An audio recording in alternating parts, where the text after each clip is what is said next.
Good afternoon, just. Who's really excited just before lunch that they've got the exercise physiologist and coaching psychology guy to talk about your bodies and brains? Who's excited?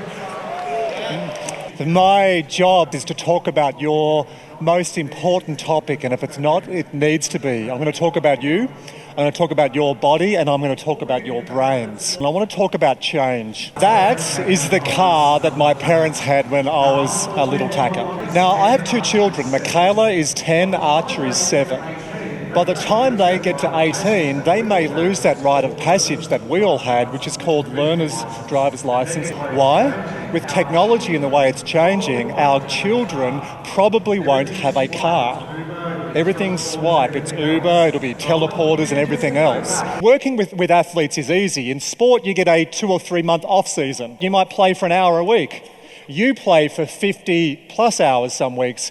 You get 4 weeks holiday if you're lucky. And what happens to a lot of you, you go on holidays, you get sick. We're going to assess your flexibility to start with. So I want you to get your right leg, you're going to put it on the chair. We're going to measure your hamstrings. Right leg, right hand, you should be able to touch. The AIS have asked me in my talks around Australia to recruit our next best swimmers. The best swimmers have a really good wingspan. Now, can you pick the person next to you, do the same? We're going to do a wingspan test like that. Go on, Now lean forward and give them a big hug. When women look in a mirror, ladies, what do you say? I'd be a little bit happier if my hair was a little bit darker, lighter, shorter, or if I lost half a kilo. So can I just say to the ladies, lean forward, be nicer to yourself, okay? Middle-aged guys look in a mirror and we suck it in and we go, and then we flex. And then we say stuff like, you've still got it. So who's in their 20s? And when you got to go, whoo, and look at the guys up the back. Now, Tom, when you're in your 20s, you can go out all night. And go, Tom, how was your night? And Tom goes, awesome. I went out all night. Now, in our 30s, we don't bounce out of bed as quickly, right? In your 40s, I say we get high blood pressure, high visceral fat, high cholesterol, and then we get disease expression in their 50s. The majority of us, we have the capacity to live to 90 or 100 years of age. What tends to happen, though, to a lot of us around our late 30s to early 40s?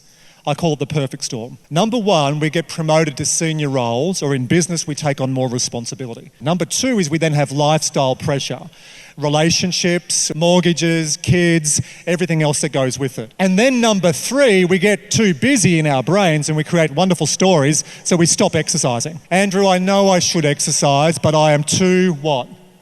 Busy, too tired. It's too hot, it's too cold, it's too hilly, it's too flat, too dark, too light. Then number four, we get stuck playing the same game, where we do the same things over and over and over, and what did lead to success then leads to boredom and staleness. And then number five, at around the age of 40, when we stand up and go, oh, our bodies and brains don't work as well. We lose our creativity, or if you're in a leadership role, we lose that emotional buffer. And I've got to say now, going through that perfect storm, life's never been better.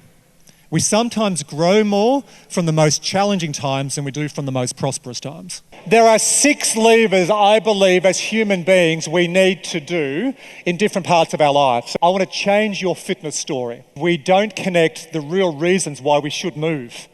It's got nothing to do with the way you look. Turn to the person next to you and say, fitness has nothing to do with the way you look.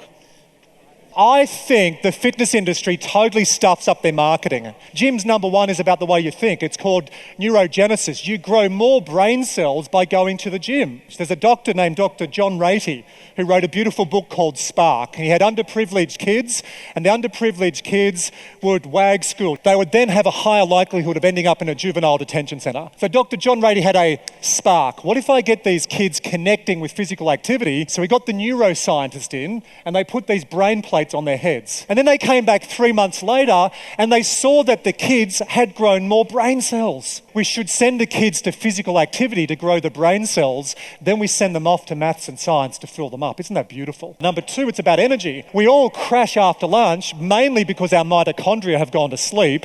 So at lunchtime, get out and move. Number three, it inspires your children. Fit, healthy parents have fit, healthy kids.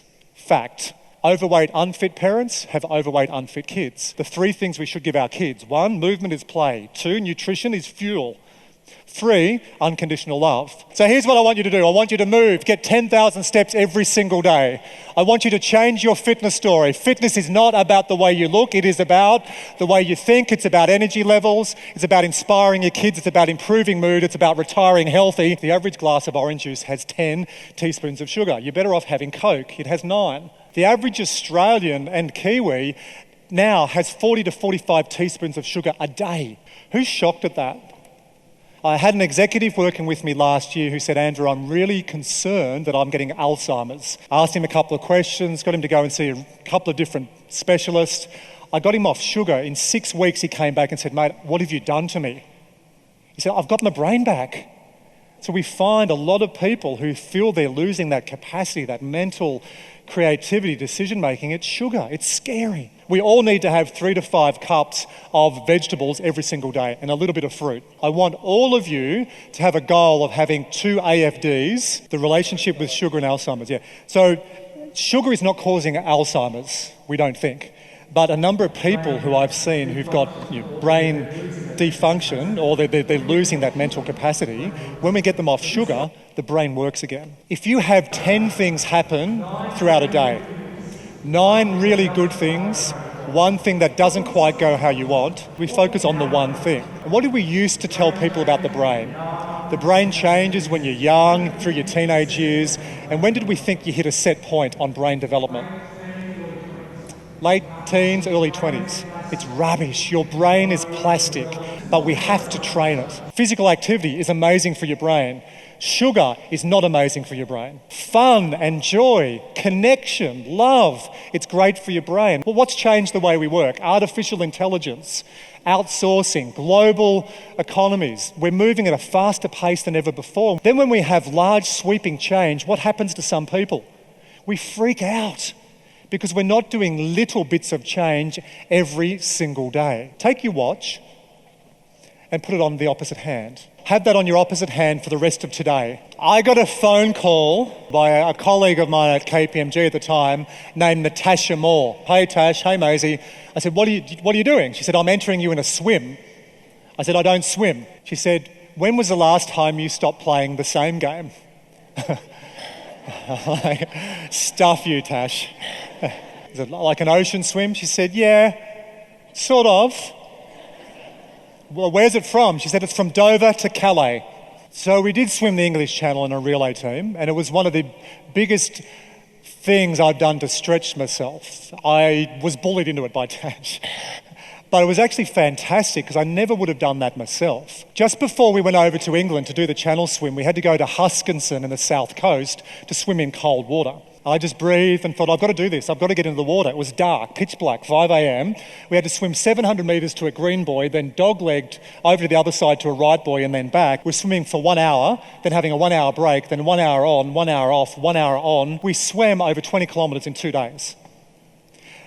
300 metres into the swim, the first swim, I was the first one out, I had this wave of anxiety come across me. I don't swim, I do yoga and weights and cycle and run. And I sat in the water, dog paddling, thinking, I'm going to turn back, and I did. I went to swim back. And I just thought, I can't. I'm being tested. I've been playing the same game. So I turned around, I put my head under the water, and I said a mantra. Stay calm, be strong, you've got this. Stay calm, be strong, you've got this. What have you done in the last 3 to 5 years to totally shake up your wiring? What have you done in the last 10 years? And I'm not advocating to swim the English Channel, it's awful, some of the experiences. But what I am advocating is the greatest growth in our lives comes from pain.